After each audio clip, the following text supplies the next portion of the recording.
The scent of polished mahogany and expensive cologne hung in the air like a warning sign. I shifted uncomfortably on the edge of the leather chair that probably cost more than 3 months of my rent.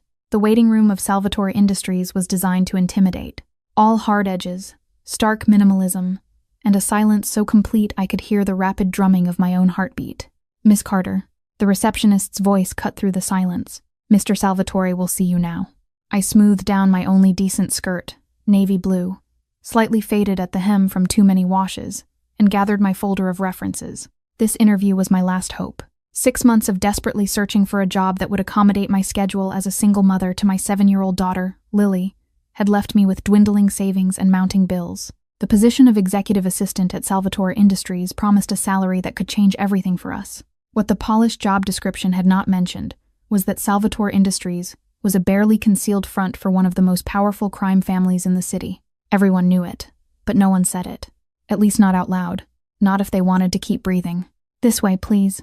The receptionist's heels clicked against marble floors as she led me down a long hallway lined with abstract art pieces that looked simultaneously priceless and utterly soulless.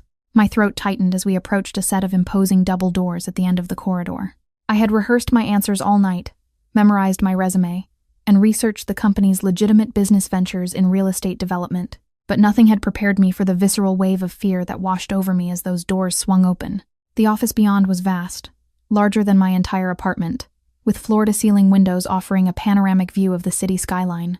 Standing at those windows, his back to me, was a man whose very silhouette radiated power. "Sir, Miss Carter is here for the executive assistant interview," the receptionist announced before discreetly backing out of the room. The man did not turn immediately. He remained motionless, hands clasped behind his back, broad shoulders stretching the fabric of what was undoubtedly a bespoke suit. When he finally turned to face me, I had to force myself not to take a step back. Dominic Salvatore was not what I had expected. The newspapers occasionally published grainy photos of him entering courthouses or expensive restaurants, always surrounded by security, his face partially obscured. But those images had not captured the sheer intensity of his presence. He was younger than I had imagined, early 40s perhaps, with sharp aristocratic features, and eyes so dark they appeared almost black in the shadow of his office. His hair, cropped short at the sides but longer on top, was the color of espresso with threads of silver at the temples. A meticulously trimmed beard framed his mouth, which remained set in a hard line as he assessed me. "Miss Carter." His voice was unexpectedly soft with the barest hint of an Italian accent. "Please sit." I moved toward the chair he indicated in front of his massive desk, acutely aware of how I must appear to him. My clothes were clean and professional, but undeniably budget-conscious. My auburn hair was pulled back in a simple knot. My makeup was minimal, the best I could manage while getting Lily ready for school and catching 2 buses to make it here on time. "Your resume is interesting." He settled into his chair, a throne of black leather and chrome. 7 different positions in 5 years. "I have had to prioritize flexibility," I answered, hating the slight tremor in my voice. "I am a single mother." Something flickered across his expression. Surprise, perhaps, or displeasure. "That was not in your file." "It would not affect my performance," I said quickly, sensing the opportunity slipping away. "I have reliable childcare arrangements, and I am extremely organized." A commotion outside the door interrupted me. There was a flurry of hushed voices growing progressively louder, and then the double doors burst open. A small boy raced into the room, followed by a harried-looking woman in her 50s who was clearly struggling to keep up with him. "I am so sorry, Mr. Salvatore," she panted. "He got away from me when I was helping him with his jacket, and he just took off running when he heard voices in here." Dominic Salvatore's entire demeanor transformed in an instant. The cold, calculating businessman vanished, replaced by something softer, gentler. "It is all right, Mrs. Marino," he said, rising from his chair. "Marco, come here, tesoro." The boy, maybe 6 or 7 years old, did not look at his father. Instead, he circled the vast office, his fingers tracing patterns along the wall. He was beautiful with a mop of dark curls and his father's defined features in miniature form. But what struck me most was the focused intensity in his movements. The way his eyes darted across the room, taking in details most would miss. "He has been very upset today," Mrs. Marino explained in a low voice. "He would not eat his breakfast, and he has been reciting all the capital cities since he woke up. I think the change in routine with Rosa leaving has been difficult for him." Dominic nodded, his expression darkening at the mention of Rosa, whoever she was. The boy continued his circuit of the room, making his way closer to where I sat. I remained still, watching him with growing understanding. My neighbor's son had similar behaviors. I recognized the signs. When Marco finally reached my chair, he stopped abruptly. His eyes, unlike his father's, were a startling shade of amber, fixed on my wrist. I followed his gaze to the colorful braided bracelet Lily had made for me last Mother's Day, a chaotic rainbow of threads that I wore every day. 77 threads, Marco said, his voice clear and precise. Red, blue, yellow, green, purple, orange, pink. I smiled, surprised. That is exactly right. My daughter made it for me. She is about your age. It was the first time he looked directly at my face, though his gaze settled somewhere near my chin rather than my eyes. What is her name? He asked. Lily, like the flower. Lilies have 6 petals and 6 stamens, he stated factually. They belong to the family Liliaceae. I nodded seriously. That is right. You know a lot about flowers. I know about everything, he said without a trace of boasting in his tone. It was simply a statement of fact as he perceived it. From the corner of my eye, I could see Dominic watching our interaction with an unreadable expression. The tension in the room had shifted into something else entirely.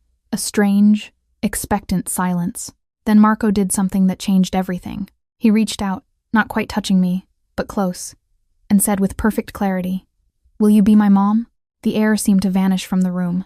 Mrs. Marino gasped, and Dominic Salvatore went absolutely still, his face a mask of shock. "Marco," he began carefully, moving toward his son, but Marco backed away, circling behind my chair. "My mom is gone. Rosa is gone. I want her." He pointed at me without looking at me directly. "She smells like cookies and has a flower daughter and knows about lilies." I sat frozen, completely at a loss for words. The interview had veered so far off course that I could not even remember what position I was applying for anymore. "I apologize, Miss Carter," Dominic said stiffly. "My son is on the autism spectrum. He sometimes says things that are inappropriate."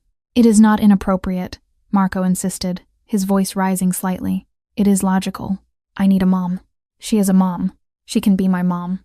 I found my voice at last. "It is all right," I said softly. "My friend's son is on the spectrum.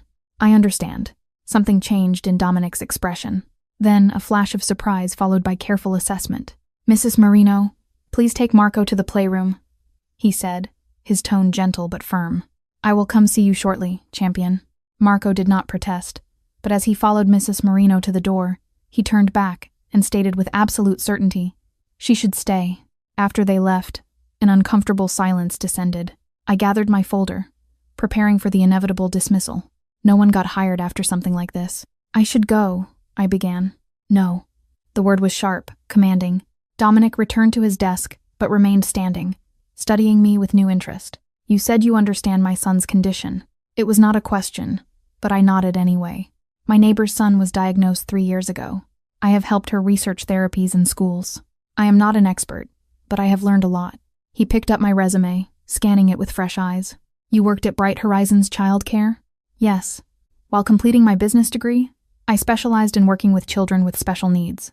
Something calculated crossed his features. "What happened to your daughter's father?" The abrupt change of subject caught me off guard. "He left when I told him I was pregnant. I have not seen him since." Dominic nodded, as if this confirmed something for him. "My son's mother abandoned him when he was 2 after his diagnosis. She could not handle it. My previous assistant, Rosa, had been helping with his care for the past 4 years. She retired last month to move closer to her grandchildren. I was not sure why he was telling me this, but I sensed it was important. It must be difficult for Marco, losing someone he was attached to." "Nearly impossible," Dominic corrected. "My son does not handle change well. He has refused to interact with any of the 3 nannies I have hired since Rosa left. He has not spoken more than 5 words to anyone in weeks." His dark eyes fixed on me with unsettling intensity. "Until you." A chill ran down my spine. I suddenly understood that this conversation had shifted into something far more consequential than a job interview. "The position I am filling is multifaceted," he continued.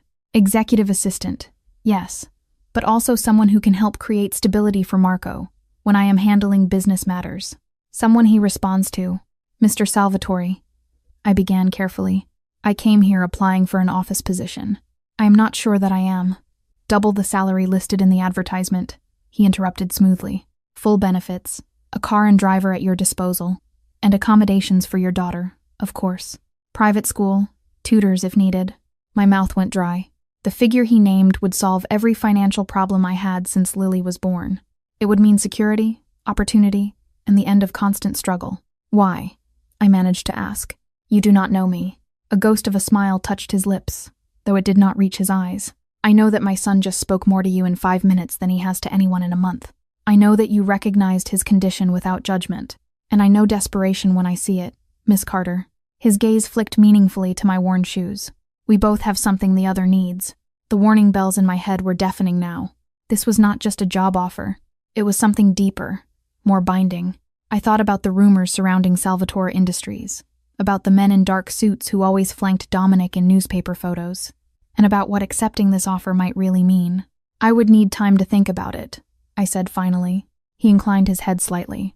Of course, I will have my driver take you home. We can discuss details tomorrow. Before I could respond, he pressed a button on his desk. Reynolds will see you out. And Miss Carter, his voice dropped, becoming almost intimate. This opportunity will not be available for long. As if summoned by magic, the office door opened to reveal a broad-shouldered man in a dark suit. Reynolds, presumably, though he looked more like a bodyguard than a chauffeur. Rising on unsteady legs, I gathered my things. As I reached the door, Dominic spoke again. What is your daughter's full name? I turned back, puzzled by the question. Lily Grace Carter. He nodded, committing it to memory. Until tomorrow, Miss Carter. Emma, I said, not sure why I was offering this information. My name is Emma. Emma, he repeated, testing the sound of it. Something possessive flashed in his dark eyes. Until tomorrow, Emma. As Reynolds escorted me through the building, past the curious eyes of employees who clearly wondered what had transpired in the boss's office, I felt a strange certainty taking root. My life had just veered onto a new and dangerous path, and something told me that Dominic Salvatore was not a man who accepted rejection of any kind. It was not until I was sitting in the back of a sleek black car with tinted windows that I realized my hands were shaking. The driver met my eyes briefly in the rearview mirror before looking away. Address, Ma'am. I gave him my apartment building's location, then watched the gleaming Salvatore Industries tower recede behind us. In the space of an hour, I had entered that building, desperate for any job that would pay the rent. I was leaving it with an offer that could change everything for Lily and me. All I had to do was enter the orbit of one of the most dangerous men in the city, a man whose dark eyes had already marked me as something he intended to possess. Mommy, whose car is this? Lily's eyes were wide with wonder as she climbed into the gleaming black SUV that had arrived precisely at 8 a.m., just as the text message had promised. It belongs to my new boss, I explained, helping her with her seatbelt while trying to ignore the driver's impassive gaze in the rearview mirror. Reynolds, the same mountain of a man from yesterday, had appeared at our door without a word, simply nodding when I answered. Is he rich? Lily whispered, though not quietly enough. I saw the corner of Reynolds' mouth twitch. Yes, sweetheart, I murmured. Very rich. The truth was, I still had not fully processed my decision. After a night of pacing my small apartment, weighing impossible choices, I had sent a text message to the number Dominic had provided. I accept your offer with conditions we need to discuss. His response had been immediate and brief. Car will collect you and your daughter at 8 a.m. Bring what you need for the day. We will discuss arrangements. As we glided through morning traffic in an expensive vehicle, the reality began to settle. The car probably cost more than I had earned in the past 5 years combined, and the reality settled over me like a heavy cloak. Where are we going, Mommy? What about school? You are going to visit a special place today, I told her, forcing brightness into my tone. Remember how I said Mommy might get a new job? Well, there is a little boy there who might need our help. Lily brightened instantly. At 7, she was already the most compassionate soul I had ever known. Is he sick? I can share my colored pencils if he likes to draw. He is not sick, but he sees the world a little differently. I chose my words carefully. His name is Marco, and he is about your age. He might not want to play the same way you do with your friends, but I bet he would love to meet you. As the car wove through the city, I noticed we were not heading toward the downtown Salvatore Tower. Instead, we turned onto a tree-lined avenue leading to the exclusive North Hills district, an area I had only seen in magazine spreads about the city's elite. The houses, no mansions, grew progressively larger and more secluded as we drove deeper into the neighborhood. Finally, Reynolds turned onto a private drive flanked by ornate iron gates that swung open at our approach. Beyond stretched a winding driveway bordered by perfectly manicured gardens. It looks like a castle, Lily breathed, pressing her face against the window. The Salvatore residence was indeed reminiscent of a modern fortress. 3 stories of elegant stone and glass surrounded by grounds that seemed to go on forever. As we approached, I noted the subtle security features. Cameras disguised as landscape lighting, the uniformed men positioned discreetly around the perimeter, and the reinforced windows that probably cost more than a college education. Reynolds pulled up to the front entrance and came around to open our door. "Mr. Salvatore is expecting you in his study. Mrs. Marino will look after Miss Carter while you speak with him." "No," I said firmly, surprising myself with my boldness. "My daughter stays with me until I have finalized arrangements with Mr. Salvatore." Something like respect flickered across Reynolds' stoic face. He nodded once and led us through massive double doors into an entrance hall that made Lily gasp audibly. I understood her reaction. The space was cavernous with soaring ceilings, a sweeping staircase, and floors of polished marble.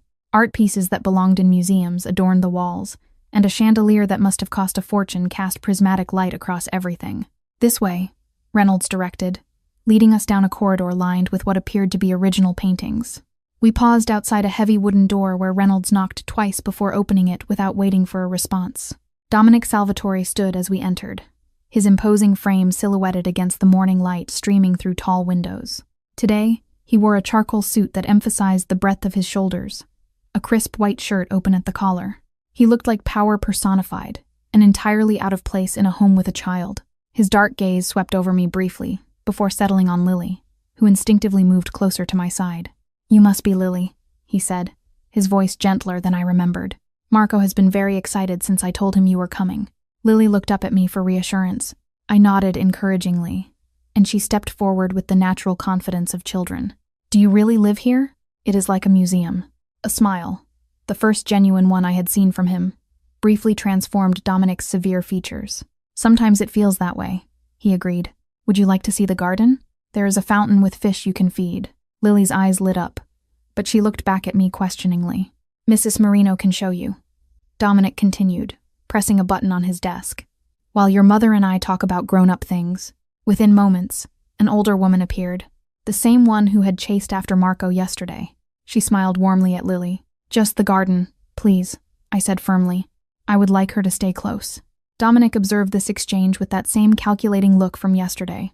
After Mrs. Marino and Lily left, he gestured to a seating area by the fireplace. "You said you had conditions," he stated, remaining standing until I had taken a seat on one of the leather armchairs.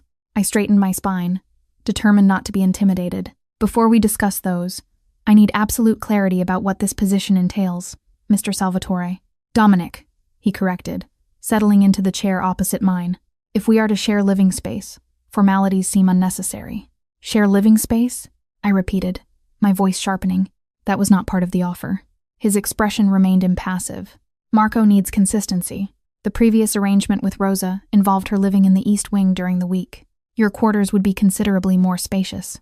A full suite for you, another for your daughter, with a private sitting room and access to the garden terrace." My mind raced to keep up. I assumed this was a daytime position. "I have our own apartment, a 2-bedroom walk-up in Parkside Heights," he interrupted smoothly. "3rd floor, no elevator. Questionable security. I have seen it." A chill ran through me. "You have been to my home." "I have had it evaluated," he clarified as if this were completely reasonable.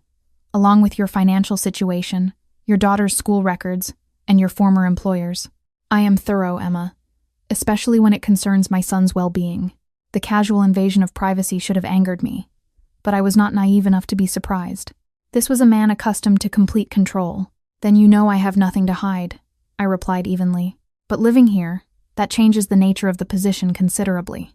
"It does," he agreed, "which is why the compensation reflects that reality. 6 figures plus expenses, education for your daughter at North Hills Academy, and complete security." His eyes held mine.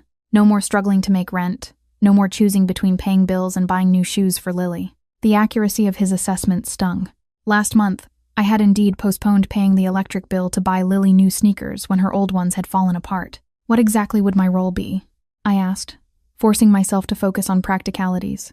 "Officially, you will be my executive assistant, managing my calendar, correspondence, household affairs, and some aspects of my legitimate business interests." The emphasis he placed on legitimate was not lost on me. "Unofficially, you will help provide Marco with the stability he craves. He responded to you in a way I have not seen since Rosa left. I am not a nanny, I pointed out. Or a therapist. No, he agreed. You are something rarer, someone my son connected with instantly. His therapist has explained that sometimes autistic children form inexplicable bonds with certain people. Marco has chosen you. His expression hardened slightly. I will do anything necessary to help my son thrive, Emma. Anything. The implication was clear, including bringing a complete stranger and her daughter into his home based on his son's reaction. My conditions, I said, returning to my original purpose. First, I need a formal employment contract outlining all expectations and compensation. Second, while I am willing to live here on weekdays, Lily and I will spend weekends at our own place. We need some independence. Dominic considered this, fingers steepled. Weekends can be negotiated after Marco adjusts to the new routine. What else? My work will remain within appropriate professional boundaries. I will not be available 24/7, and I need dedicated time with my daughter. I took a deep breath before adding, and I want complete transparency about what I am getting into. I know Salvatore Industries is not just a real estate development company. His expression did not change, but something dangerous flickered in his eyes. Careful, Emma. I am not asking for details, I clarified quickly. But I need to know that my daughter and I will not be exposed to anything illegal or dangerous. For a long moment, he simply studied me, his gaze so intense, I had to force myself not to look away. Finally, he spoke, his voice low and deliberate. My home is separate from my business interests. Your duties will never intersect with certain aspects of those interests. You and your daughter will be under my protection at all times, which means you will be the safest two people in this city. He leaned forward slightly. But you need to understand something fundamental. Once you enter my household, you accept my authority within these walls. I protect what is mine, Emma, without exception or compromise. The possessive undercurrent in his words sent a shiver down my spine. There was a boundary being drawn, but also a line being crossed. By accepting his offer, I would be placing Lily and myself under the control of a man who clearly viewed the world as divided into two categories, things he owned and things he did not. We are not yours, I said carefully. We would be your employees. His smile was thin. Of course. Before I could respond, the door burst open, and Marco rushed in, followed closely by Mrs. Marino and Lily, who looked concerned. I am sorry, sir, Mrs. Marino panted. He saw them from the upstairs window and insisted on coming down. Marco circled the room in the same pattern I had observed yesterday, his fingers trailing along the wall, his eyes darting everywhere except directly at any of us. Finally, he stopped several feet from where I sat. You came back, he stated flatly. With a flower daughter. I smiled gently. Yes, Marco. This is Lily. Lily, bless her, knew instinctively not to approach too quickly. She gave a small wave. Hi, Marco. I like your house. Marco did not respond directly. Instead, he addressed me again. Will you stay in the blue rooms? I glanced at Dominic, who was watching the interaction with intense focus. The East Wing suite, he explained quietly. The walls are blue. I am thinking about it, Marco, I answered honestly. Marco's hands began to flutter at his sides. A self-soothing gesture, I recognized. The blue rooms are good. They are next to my rooms. Rosa was there, but she left. She said goodbye, but she still left. The naked hurt in his voice was painful to hear. I saw Dominic's jaw tighten, a flash of helplessness crossing his features before he controlled it. Sometimes people have to leave even when they do not want to, Lily said suddenly, her voice gentle. My teacher, Mrs. Peterson, had to move because her husband got a new job. She cried when she said goodbye to our class. Marco's movement stilled slightly. Did she come back? No, Lily admitted, but she sends our class postcards from her new city. My mom put mine on our refrigerator. For the first time, Marco turned partially toward Lily. We do not put things on refrigerators. Dad says it is cluttered. Lily shrugged. We could put them somewhere else, like a special book. I have 17 special books. Marco informed her with the first hint of animation I had heard in his voice. For different categories of special things. Can I see them? Lily asked, her interest genuine. Marco looked momentarily conflicted, then nodded. Mrs. Marino has to come and Emma too. He paused, then added as if just remembering. And Lily. As the children moved toward the door with Mrs. Marino, I rose to follow them. Dominic caught my wrist as I passed. His grip was firm but not painful. You see, he murmured, his voice too low for the others to hear. He needs this. He needs you. His dark eyes held mine, and in them I saw something unexpected. Not the cold calculation of a business transaction, but the desperate plea of a father who would do anything for his child. We have a deal, Emma. It was phrased as a question, but we both knew it was not one. Not really. The choice had been made the moment Marco had connected with me, perhaps even before that, when Dominic had recognized the desperation in my eyes that mirrored his own. "We have a deal," I agreed quietly, knowing I had just tied my fate to the Salvatore household in ways I could not yet fully comprehend. He released my wrist, satisfaction evident in the slight upturn of his lips. "Welcome home, then." As I followed the children from the room, I could not shake the feeling that I had just made a deal with the devil himself. A devil in an expensive suit who looked at me with eyes that promised both protection and possession. 3 weeks passed in a blur of adjustments and revelations. Living in the Salvatore mansion was like inhabiting another world, one with its own rules, rhythms, and hierarchy. Every morning, I woke in a bedroom larger than my entire apartment, surrounded by luxury that still felt foreign against my skin. My duties as Dominic's executive assistant were challenging, but manageable. I organized his legitimate business schedule, handled correspondence, and coordinated with his various property managers and investment advisors. If there were meetings I was not meant to know about, they happened elsewhere, conducted by men who arrived in dark SUVs and disappeared into Dominic's private study. Today marked the 3rd consecutive Saturday that Lily and I had failed to return to our apartment for the weekend. Each time, a convenient obstacle arose. Marco had a meltdown at the suggestion. Dominic often required my presence for an important business brunch. Most effectively, Lily herself begged to stay, stating Marco needed to finish showing his rock collection. I stood at the window of my suite, watching the children in the garden below. Marco was methodically arranging a series of leaves by size, while Lily sat nearby, asking questions about each one. Their unlikely friendship had blossomed with surprising speed. My daughter, with her natural empathy, had adapted to Marco's needs without complaint, learning when to give him space and when to gently draw him out. "They look happy." I startled at Dominic's voice behind me. He moved so quietly for such a large man, appearing in doorways without warning. Over the weeks, I learned this was one of his many unsettling habits. Other habits included recalling every word of our conversations and watching me when he thought I was unaware. "They do," I agreed, not turning from the window. Marco showed Lily how to use his special magnifying glass. She has been collecting bugs for him to identify all morning. Dominic moved to stand beside me, close enough that I could smell his cologne, something expensive and subtle that I had come to associate with his presence. Like everything about him, it was both appealing and intimidating. "You have not mentioned returning to your apartment this weekend," he observed casually. I finally turned to face him. "Would you allow it if I did?" His expression hardened slightly at my choice of words. "You are not a prisoner, Emma. Aren't I?" The question slipped out before I could stop it. 3 weeks of careful diplomacy, of tiptoeing around the power dynamics between us, and suddenly I was confronting him directly. Surprise flickered in his dark eyes, quickly replaced by something more calculating. "Is that how you feel?" I searched for the right words. "Absorbed. Like Lily and I are being gradually incorporated into your world on your terms, with less and less of our former lives remaining." He did not deny it. Instead, he moved to the sitting area of my suite and lowered himself into an armchair, gesturing for me to join him. After a moment's hesitation, I did. "You agreed to live here weekdays," he reminded me. "The weekends have been circumstantial." "Have they?" I challenged. "Nothing in this house happens by accident, Dominic. I have watched you operate for 3 weeks now. You orchestrate everything." A smile played at the corners of his mouth. "Not everything. I did not orchestrate Marco's attachment to you or your daughter. That was unexpected. It was the closest thing to vulnerability I had seen from him. In the weeks I had been here, I had observed Dominic Salvatore in many roles: ruthless businessman, feared boss, protective father. But there were moments, brief and rare, when I glimpsed something else beneath the controlled exterior.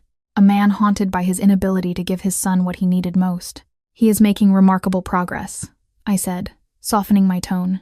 "His therapist said he is more communicative than she has seen in months." Pride and something like relief crossed Dominic's features. "Because of you and Lily. Because he feels secure," I corrected. "We are providing consistency, which is why disrupting that consistency with weekend departures seems counterproductive." And there it was, the negotiation I had been expecting. Dominic never made direct demands. He created circumstances that led inevitably to his preferred outcome. "We need some separation," I insisted. "Some reminder of our own identities apart from this household." Dominic studied me with that penetrating gaze that seemed to see straight through my defenses. "What are you afraid of, Emma? That you will forget who you were before? Or that you will prefer who you are becoming?" The question struck uncomfortably close to truth. Each day in this gilded world made my previous life seem more distant, more difficult to return to. The constant struggle, the endless worry about money, the exhaustion of doing everything alone, all replaced by comfort, security, and most disturbingly, the growing awareness of Dominic's constant attention. I am afraid of losing myself, I admitted quietly. And yet, he replied, his voice equally soft. I see you becoming more yourself each day, more confident, more assertive, even now, confronting me in a way few people would dare. Before I could respond, a commotion erupted from the garden. We both turned to see Marco in full meltdown, his hands over his ears, body rocking back and forth. Lily stood nearby, looking distressed, but not approaching him, exactly as I had taught her. Without another word, we both rushed downstairs and out to the garden. Mrs. Marino was already there attempting to calm Marco, but his distress only seemed to be escalating. What happened? Dominic demanded, his voice sharp with concern. A gardener started using the leaf blower on the other side of the hedge, Mrs. Marino explained. The noise triggered him. Dominic immediately pulled out his phone, barking orders for the gardening to stop. I approached Marco slowly, kneeling a few feet away from him. Marco, I said softly, let us count together.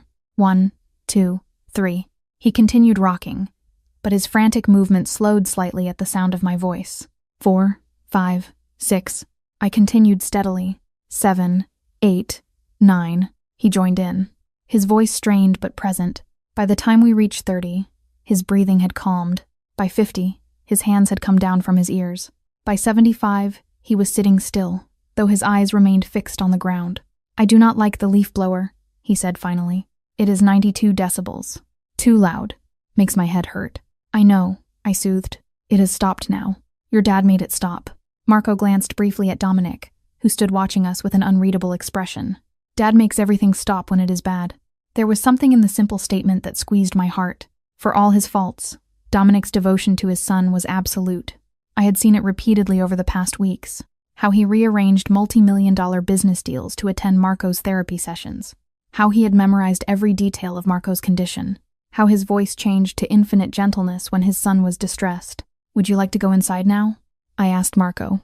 We could organize your shell collection in the library. He nodded, standing up and automatically reaching for my hand, a gesture that had developed naturally over our time together. As we walked past Dominic, Marco surprised us all by reaching for his father's hand as well, creating a momentary chain of connection between the three of us. Dominic's face registered shock before settling into something warmer, more open. Our eyes met over Marco's head, and in that moment, something shifted between us. An acknowledgement of the strange family unit we were inadvertently forming. Later that evening, after both children were asleep, I found Dominic in his study. The room had become familiar to me now. The wall of books he actually read, unlike the decorative volumes in other parts of the house. The antique chess set perpetually set up mid-game. The photos of Marco at various ages, the only personal touches in his otherwise austere workspace. He is sleeping peacefully, I reported, lingering in the doorway. The weighted blanket helps. Dominic nodded, setting aside the document he had been reviewing. Thank you for earlier. I entered the room fully, taking the chair across from his desk, my usual spot during our evening debriefs. It is getting easier to recognize the signs before a full meltdown. You have transformed his world, Dominic said quietly. Both of you have. The sincerity in his voice was disarming. These moments of genuine emotion from him were rare, and always caught me off guard. He has transformed ours too, I admitted. Lily has never had anyone she considers a sibling before. She told me yesterday that she thinks of Marco as her brother now. Something flickered in Dominic's eyes. Satisfaction, perhaps, or triumph. And what do you think of us, Emma? After 3 weeks in our home, the question hung between us, loaded with implications. What did I think of this arrangement? Of Marco? Of Dominic himself? I chose my words carefully. I think Marco is an extraordinary child who deserves all the support and understanding in the world. I think this job is both more challenging and more rewarding than I anticipated. And I hesitated. Go on, he prompted, leaning forward slightly. I think you are more complex than I initially believed, I finished. More than just the feared businessman or the crime boss that people whisper about. His expression revealed nothing. What do they whisper about me, Emma? My heartbeat quickened. We had never directly discussed the darker aspects of his business empire. Maintaining the polite fiction that Salvatore Industries was merely an aggressive real estate development company. They say you are dangerous, I said honestly. That crossing you is a death sentence. That you control half the city through fear and the other half through money. He did not deny it. Instead, he rose from his desk and moved to pour 2 glasses of whiskey from the crystal decanter on the sideboard. He handed one to me before taking the chair beside mine rather than returning to his desk, a deliberate closing of distance. "And do you fear me, Emma?" he asked, his voice dropping to that intimate register that always sent a shiver through me. I should have said yes. Any sane person would fear Dominic Salvatore, but 3 weeks in his household had complicated everything. "I fear what you represent," I answered truthfully. "The power you hold over our lives now. But no, I do not fear you personally. Not anymore." He took a sip of his whiskey, his dark eyes never leaving mine. "Explain the difference." "I have watched you with Marco," I said simply. "No man who loves his son with such devotion, who shows such patience and tenderness, could be the monster people describe. You are dangerous. Yes, ruthless in business. Certainly. But there is more to you than that." Something shifted in his expression, a softening around the eyes, a slight release of the perpetual tension he carried. "Few people see beyond the surface, Emma. Few try to. I have had 3 weeks of watching you when you do not think anyone is looking," I replied. "I have seen you sitting by Marco's bed after he has fallen asleep. I have seen how you check his favorite foods are always available, how you memorize his therapist's recommendations, and how you have redesigned parts of this house to accommodate his sensitivities." Dominic looked momentarily disarmed, as if unused to being observed so closely. "A man's true character is revealed in how he treats those dependent on him," he said finally. "My father taught me that." It was the first time he had mentioned his father, or any family beyond Marco. "Your father," I repeated carefully. "Was he also in the family business?" A shadow passed over Dominic's features. "My father built everything I now control. He came to this country with nothing and carved out an empire through sheer force of will." He swirled the amber liquid in his glass. "He was a hard man, but an honorable one in his way. He lived by a code. And you follow that same code with modifications," he allowed, the corner of his mouth lifting slightly. "The world has changed. Business has changed." We sat in silence for a moment, the weight of unspoken truths between us. I knew I was being granted a rare glimpse behind his carefully maintained facade. "The weekend," he said abruptly, returning to our earlier conversation. "Take Lily to your apartment tomorrow if that is what you need. Reynolds will drive you and remain nearby for security." The sudden concession surprised me. "Thank you. But Emma," he added, his tone hardening slightly, "be back by Sunday evening. Marco has therapy Monday morning. He will need you here." It was not really a request, despite being phrased as one. The reminder of Marco's needs, his genuine need for stability, was Dominic's most effective leverage. "We will be back," I promised, rising from my chair. As I reached the door, I turned back. "Dominic?" He looked up, eyebrow raised in question. "This arrangement between us, it is becoming something neither of us anticipated, isn't it?" For once, his expression was completely unguarded, revealing a complex mixture of satisfaction, weariness, and something deeper I was not ready to name. "Yes," he acknowledged simply. "It is." As I made my way back to my suite, I could not shake the feeling that my life was balancing on a knife's edge. Every day spent in the Salvatore household drew me deeper into their world, blurring the boundaries I had tried so carefully to maintain. The weekend away would be a test, not just for Marco, but for me as well. Could I still fit into my old life? Or had 3 weeks under Dominic Salvatore's roof already changed me irrevocably? It is so small. Lily stood in the middle of our apartment, her voice filled with wonder rather than disappointment. After 4 weeks in the Salvatore mansion, our modest 2-bedroom home seemed to have shrunk in her eyes. "This is our real home," I reminded her gently, setting down the overnight bag on our worn couch. The familiar scent of the lavender plug-in I always used welcomed me back. Yet somehow it felt foreign now. Reynolds had driven us here in silent efficiency, helping with our bags before taking up position in a black SUV across the street. A constant reminder that we were not truly free of Dominic's watchful eye, even here. "Can we take Marco here someday?" Lily asked, wandering into her bedroom to check on her toys. "I want to show him my butterfly collection." I followed her, leaning against the doorframe. "Maybe. It might be overwhelming for him, though. New places can be difficult." Lily nodded with the solemn understanding she had developed since meeting Marco. We would need to show him pictures first and tell him exactly what to expect and bring his comfort items. My heart swelled with pride at her thoughtfulness. In just 1 month, my daughter had learned more about compassion and adaptation than many adults ever did. "Are you happy at Mr. Salvatore's house?" I asked, watching her carefully as she reacquainted herself with her stuffed animals. She considered the question with surprising maturity. "Marco needs me," she said finally. "And the house has a garden and a library, and my new school has a science lab. She hugged her favorite teddy bear. But I miss our Saturday pancakes here. We can still make pancakes, I promised. We brought the ingredients. As we moved to the kitchen and fell into our old Saturday morning routine, I tried to recapture the feeling of our life before Dominic Salvatore, the simple pleasures of our modest existence. Movie nights on our sagging couch, bubble baths in our tiny tub, and the freedom of answering to no one but ourselves. But the shadow of the Salvatore mansion lingered. I found myself reaching for kitchen tools that were not there, missing the spaciousness, and noticing the water stains on our ceiling that I had once accepted as just part of life. After breakfast, we spent the day reacquainting ourselves with our neighborhood, the small park 2 blocks away, the ice cream shop on the corner, and the discount bookstore where we used to spend hours browsing. Yet everywhere we went, I found myself glancing over my shoulder, aware of Reynolds' presence nearby, wondering if there were others watching us too. By evening, Lily was yawning despite her insistence that she was not tired. "Can we call Marco to say goodnight?" she asked as I tucked her into her familiar bed. "Tomorrow," I promised. "It is getting late now." When she was asleep, I sat alone in our small living room, nursing a glass of cheap wine, a far cry from the aged whiskey Dominic had shared with me last night. My phone buzzed with a text message. All well. Just that. No name needed. In the month I had known him, Dominic had never sent a superfluous word in any communication. "Yes, Lily is asleep. We had a good day." I hesitated, then added, "It feels strange being back." His response came quickly. "Define strange." I stared at the screen, considering how honest to be. "Smaller, like we have outgrown it somehow." There was a longer pause before his reply. "Perhaps you have." The simple statement carried the weight of everything unspoken between us. The life he offered, versus the independence I clung to. The growing attachment not just between the children, but between all of us, forming connections I had not anticipated. My phone buzzed again. "Marco asked for you at bedtime. I told him you would be here tomorrow." The message was not meant to make me feel guilty, but it did.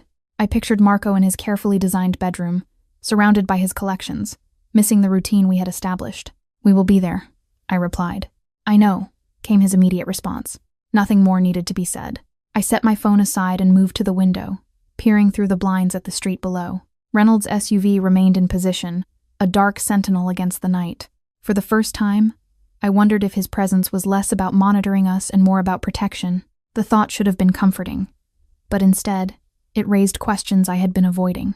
What dangers lurked in Dominic Salvatore's world that required such vigilance? What enemies had I potentially inherited by association? And most troublingly, why did the thought of returning to the mansion tomorrow fill me with something dangerously close to relief? Sunday morning brought an unexpected development. I was packing our overnight bag when my phone rang. Dominic was calling rather than texting. "There has been a situation," he said without preamble, his voice tense in a way I had never heard before. "Reynolds will bring you back now." "What has happened? Is Marco all right?" "Marco is fine," he assured me. "This is a business matter. I need you here." The request, no demand, should have irritated me. I had been clear about having this weekend away, but the strain in his voice triggered something protective in me. "We will be ready in 10 minutes, I said, already moving to gather Lily's things. "Emma," he paused. "Thank you."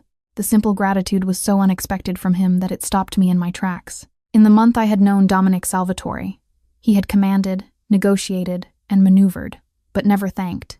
Reynolds drove with unusual urgency, his normally impassive face set in grim lines as he navigated through Sunday traffic. Lily sensed the tension, remaining uncharacteristically quiet in the back seat. When we arrived at the mansion, the usual calm efficiency of the household was disrupted. Security personnel I had never seen before patrolled the grounds, and Dominic's inner circle of advisors, men I typically only glimpsed at scheduled meetings, moved purposefully through the corridors. Mrs. Marino met us at the entrance, quickly ushering Lily upstairs to join Marco, who was apparently engrossed in a new documentary about deep-sea creatures, blissfully unaware of whatever crisis was unfolding. "Mr. Salvatore is in his private study," she told me. Her usual warm demeanor was replaced by barely concealed anxiety. The private study was different from the main office where I usually worked with Dominic. Located in a secluded wing of the mansion, it was a space I had never been invited to enter. 2 men in dark suits stood guard outside, nodding respectfully as they stepped aside to let me pass. The room beyond was smaller than I had imagined. Its walls were lined with security monitors rather than books. Dominic stood at a large table covered in papers, surrounded by 3 men I recognized as his most trusted lieutenants. He looked up as I entered, his face hardening into the cold mask I had not seen since my early days in the household. "Wait outside," he commanded the others, who filed out wordlessly, closing the door behind them. Once we were alone, Dominic's posture changed subtly, a slight loosening of his shoulders, a softening around his eyes. "I apologize for cutting your weekend short. What has happened?" I asked, approaching the table cautiously. He studied me for a moment, clearly debating how much to reveal. "How much do you know about my business rivals?" "Only what people whisper about," I admitted. "The Cardano family controls the eastern districts. There is supposedly an uneasy truce between your organizations." A hint of approval crossed his features. "You pay attention. Good." He gestured to the papers on the table, what appeared to be surveillance photos and documents. "The truce has been compromised. Vincent Cardano's son, Anthony, has made a very foolish decision." I glanced at the materials spread before us, careful not to touch anything. "Why am I here, Dominic? This clearly is not executive assistant territory." "No," he agreed, "but it affects the household, which means it affects you and Lily. I needed you here where I can ensure your safety." The implication sent a chill through me. "Are we in danger?" His eyes met mine, unflinching. "Potentially. Anthony Cardano has been surveilling this property for weeks. My security team intercepted one of his men last night near the perimeter." My heart began to race. "Marco and Lily are completely protected," he cut in firmly. "I have tripled security and they will remain inside until this is resolved. Which brings me to why I needed you specifically." He slid a document toward me, what appeared to be an invitation to a charity gala scheduled for the following evening. "The Westlake Foundation annual benefit," I read. "What does this have to do with your situation?"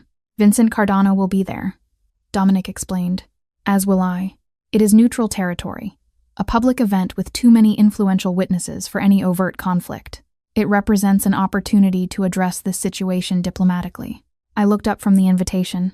"And my role in this diplomacy? You will accompany me," he said, as if it were the most natural thing in the world. "As my partner." The word hung between us, loaded with implications. "Your partner?" I repeated carefully. "You mean as your assistant?" "No." His expression remained impassive. "As the woman in my life, my companion." I stared at him, speechless. In the month I had lived under his roof, Dominic had been unfailingly professional, despite moments of personal connection and the undeniable tension that sometimes crackled between us. This was crossing a boundary we had both carefully maintained. "Why?" I managed finally. "Because Vincent Cardano is traditional to the point of antiquity," Dominic explained. "He respects family men. He disdains those who appear isolated, seeing them as having nothing to lose." A ghost of a smile touched his lips. "The fact that his son has been watching this house means he knows about you and Lily. Your presence by my side sends a message about where my priorities lie." "Using us as props in your Mafia power play," I said, unable to keep the bitterness from my voice. Dominic's expression hardened. "Using the truth to protect what matters to me." He moved closer, his voice dropping. "This is not a deception, Emma. Marco adores you and Lily. You have become essential to this household." To him, he paused meaningfully. To me, I took an involuntary step back, overwhelmed by his intensity and the implications of his words. "Dominic, I work for you. We live here because of an arrangement that has evolved," he interrupted. "Do not pretend you have not felt it, too." He was right, and that was the most terrifying part. Something had been building between us. In quiet moments after the children were asleep, in the way his eyes followed me across rooms, and in the growing ease of our conversations. I attributed it to proximity, to the artificial intimacy of shared living space, but it was more than that, and we both knew it. "Even if that is true," I said carefully, "using those feelings, whatever they may be, as part of your business strategy crosses a line. My business and my personal life have never been separate entities, Emma," he replied, his voice gentler than I expected. "Everything I do protects my family, Marco, and now, by extension, you and Lily." The word family struck me like a physical blow. Is that what we had become in his eyes? "I need to check on Lily," I said, needing space to think. He nodded, recognizing my need for retreat. "The gala is tomorrow evening at 8. I have arranged for appropriate attire to be delivered." When I opened my mouth to protest, he held up a hand. "Consider it a business expense. Your presence may help prevent a war." The gravity of his statement was not lost on me. This was not just about appearances or strategy. There were potentially lethal stakes involved. "I will go," I conceded, "but I am not pretending to be something I am not." Something dangerous flashed in his eyes. I would never ask you to pretend, Emma. I only want you to acknowledge what is already true. I left the study without responding, my mind racing as I navigated the suddenly unfamiliar corridors of what had become our home. The boundary between employee and something more personal had been dissolving for weeks, but I had refused to acknowledge it. Now Dominic had forced the issue, using external threats to accelerate a confrontation I had been avoiding. Upstairs, I found Lily and Marco exactly as Mrs. Marino had described, side by side on Marco's bed, transfixed by underwater footage of bioluminescent creatures. Their peaceful obliviousness to the dangers swirling around them made my chest ache with a fierce protectiveness. "Mom," Lily exclaimed when she saw me, "Marco is teaching me about anglerfish. They have lights on their heads to trick other fish." "That is fascinating," I said, forcing a smile. "Are you too hungry?" "It is almost lunchtime." As I led them downstairs to the kitchen, I caught sight of Dominic in the main hallway giving instructions to his security team. Our eyes met briefly across the distance, and in that moment I understood something fundamental about him and about myself. For Dominic Salvatore, there were no half measures. People either belonged to him completely or not at all. He protected what was his with absolute dedication and ruthless efficiency. And somewhere along the way, in his mind, Lily and I had crossed from employees to something he considered his to protect. The truly terrifying realization was not that he felt this way. It was that part of me welcomed it. The dress Dominic had arranged for me was a masterpiece of understated elegance, deep emerald silk that draped perfectly, neither too revealing nor too conservative. The stylist who arrived that afternoon to assist with hair and makeup explained it had been custom-made overnight, which seemed impossible until I remembered who had ordered it. For Dominic Salvatore, the impossible simply required sufficient motivation and money. As I descended the grand staircase that evening, I felt like an imposter playing a role in someone else's life. The woman reflected in the hallway mirrors, hair swept up in an elegant chignon, diamonds glinting at her ears, moving with newfound grace in designer heels, seemed a stranger to me. Dominic waited at the bottom of the stairs, a study in monochromatic perfection in his black tuxedo.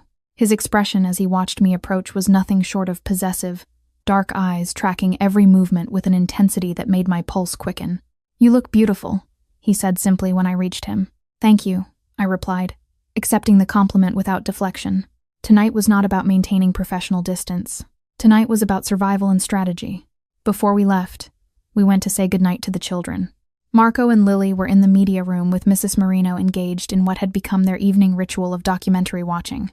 Marco's face lit up when he saw us, or more accurately, when he saw me. "You look different," he observed, his head tilted slightly to the side. "But still, Emma." "Still, Emma," I confirmed with a smile. "We are going out for a little while, but we will be back after you are asleep." Marco processed this information, his fingers tapping rhythmically against his leg. "Mrs. Marino will stay, and Reynolds is outside and the other men with guns." My eyes widened slightly at his matter-of-fact assessment. Sometimes I forgot how observant he was, noticing details others missed. "That is right," Dominic said smoothly. "Everyone is safe here." Lily rushed forward to hug me, careful not to wrinkle my dress. "You look like a princess, Mom," she whispered. "Be good for Mrs. Marino," I told her, kissing the top of her head. "We will not be late." As we walked to the door, Dominic placed his hand at the small of my back, a gesture that felt simultaneously protective and possessive. "The children will be completely secure," he assured me. "The entire property is locked down." "I know," I said, surprised to realize I meant it. Whatever else Dominic might be, his commitment to security was absolute.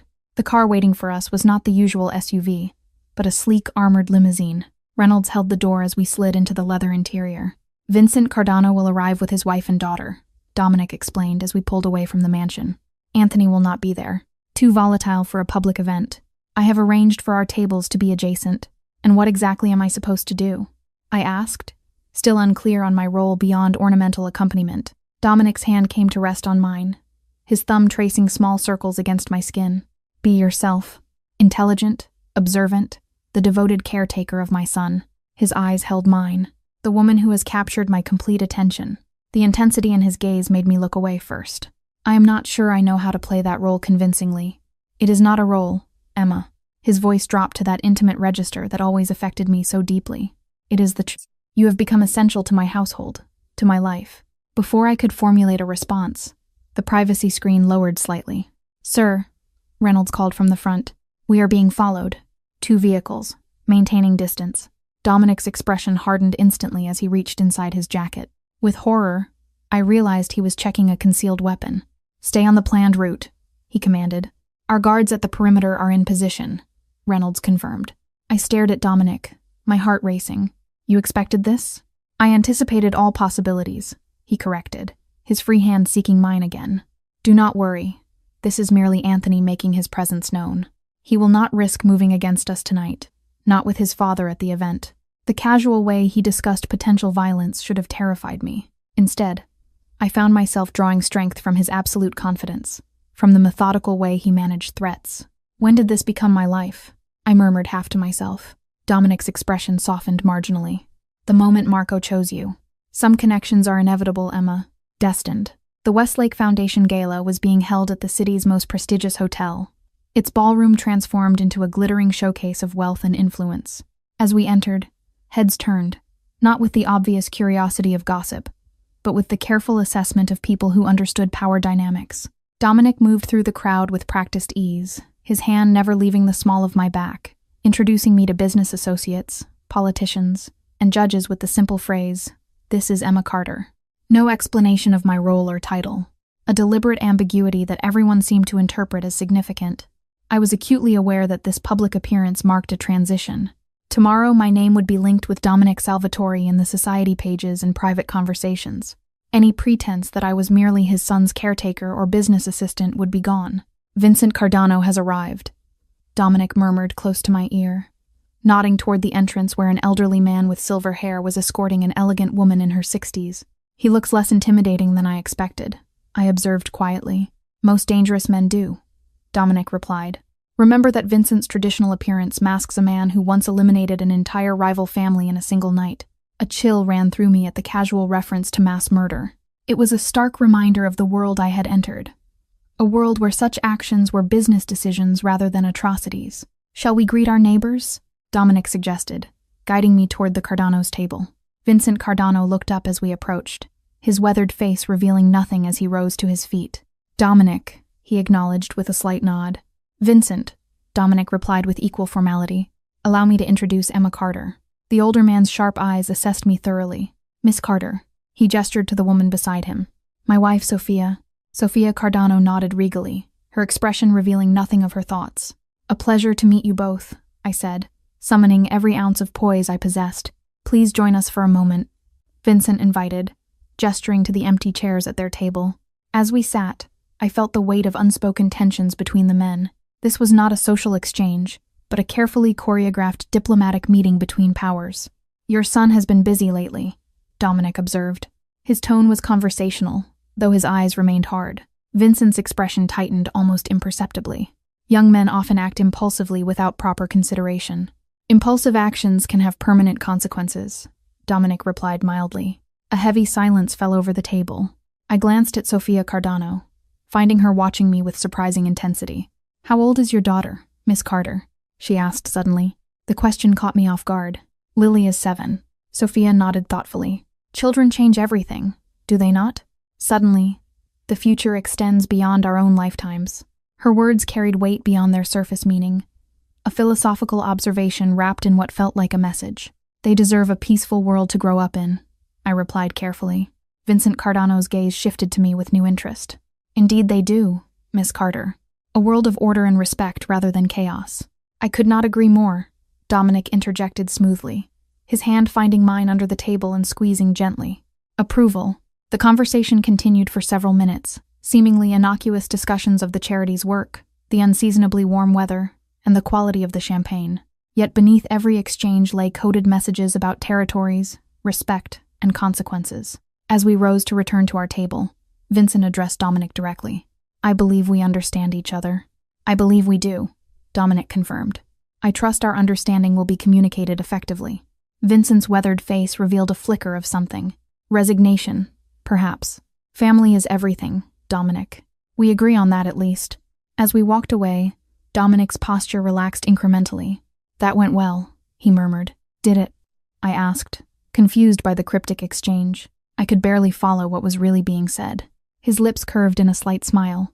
"Vincent will rein in Anthony. He recognized that I have too much to lose to allow his son's provocations to go unchallenged, and that challenging me would cost him dearly. Because of Marco, I surmised. Because of all of you, Dominic corrected. A man with a family has everything to lose, which paradoxically makes him more dangerous to cross. Vincent understands this calculation better than his son. The remainder of the evening passed in a blur of superficial conversations and meaningful glances. Dominic never strayed from my side, his attentiveness sending a clear message to everyone present about my significance in his life. By the time we left, I was exhausted from maintaining the delicate balance of poise and vigilance the evening had required. In the privacy of the limousine, I slipped off my heels with a sigh of relief. "You were perfect," Dominic said, loosening his bow tie. Sofia Cardano was particularly impressed. "She seemed to be sending some kind of message," I observed. Dominic nodded. "She was. Sofia has always been the true power behind Vincent, the voice of reason and strategy. Her approval of you was significant." "Her approval of me as what exactly?" I asked, finally addressing the question that had hovered between us all evening. Dominic's dark eyes held mine in the dimly lit interior. "As the woman at my side, the one who cares for my son, the one whose presence has transformed my household." He reached across to tuck a stray strand of hair behind my ear, his fingers lingering against my cheek. "The one I will not allow anyone to threaten." The possessive declaration should have alarmed me. Instead, I found myself leaning into his touch, the events of the evening, having stripped away the last of my pretenses. "This is not the life I imagined," I said softly. "Is it better or worse?" he asked, his voice equally soft. I considered the question seriously. My previous life had been a constant struggle for survival, working multiple jobs, worrying about bills, raising Lily alone, but it had been simple, uncomplicated by the dangerous world Dominic inhabited. "It is more," I answered finally. "More everything, more security, more danger, more complexity, more feeling," he added, his hand moving to cup my face. The truth of his statement resonated through me. Whatever had developed between us over these weeks was more intense than anything I had experienced before. A connection forged in the unique circumstances of our arrangement, but growing into something neither of us had anticipated. When his lips met mine, it felt inevitable, the culmination of weeks of tension and growing attachment. The kiss was neither gentle nor tentative, but possessive and certain, as if claiming something that was already his. I responded with equal intensity, weeks of suppressed attraction finally breaking free. His arms pulled me closer, eliminating the space between us, as the kiss deepened. When we finally separated, both slightly breathless, his eyes had darkened to obsidian. "I told you it was not a role," he murmured. The car slowed as we approached the mansion gates. Reality intruded on the moment as I straightened my dress, and Dominic composed himself, both of us returning to our public personas. The house was quiet when we entered, the security team acknowledging Dominic with respectful nods as we passed. Mrs. Marino met us in the foyer, confirming that both children had gone to bed without incident. "Good night, Mrs. Marino." Dominic dismissed her with unusual gentleness. "Get some rest." As she departed, we stood alone in the vast entrance hall, the evening's events hanging between us, along with the memory of that kiss in the car. "We should talk about what happens next," I said finally. Dominic studied me for a long moment. "Yes," he agreed, "but not tonight. Tonight, I want you to think about what you truly want, Emma. For yourself, for Lily, for us." "Us," I repeated, testing the word. "Us," he confirmed, his voice leaving no room for doubt. "The children. You and me. This family we have created." He stepped closer, his hands coming to rest at my waist. "I never expected you, Emma Carter. You walked into my office for a job interview and instead reshaped my entire world." His expression was more open than I had ever seen it. "I do not do anything halfway. You should know that by now. Once I decide something or someone belongs to me, I commit absolutely. I do not belong to anyone," I countered, though without heat. A smile touched his lips. "Do you not?" He leaned forward, pressing a gentle kiss to my forehead. "Go check on the children. Get some rest. Tomorrow will define what this is becoming." As I made my way upstairs, I paused at Marco's room first, opening the door silently to check on him. He slept peacefully, his collection of special rocks arranged precisely on the nightstand beside him. Across the hall, Lily was equally peaceful, her arms wrapped around the new stuffed orca Marco had given her after their marine documentary marathon. In the quiet darkness, watching these two children who had formed such an unlikely bond, I acknowledged the truth I had been avoiding. We had already become a family, not by blood or by law, but through the complex web of needs, protection, and growing love that had entangled us all. Dominic Salvatore had entered our lives like a force of nature, powerful and unstoppable. He had offered security in exchange for connection, and protection in exchange for presence. Along the way, those transactions had transformed into something more genuine, something that looked remarkably like love, albeit a love complicated by power dynamics and dangerous realities. Tomorrow would bring difficult conversations and necessary boundaries.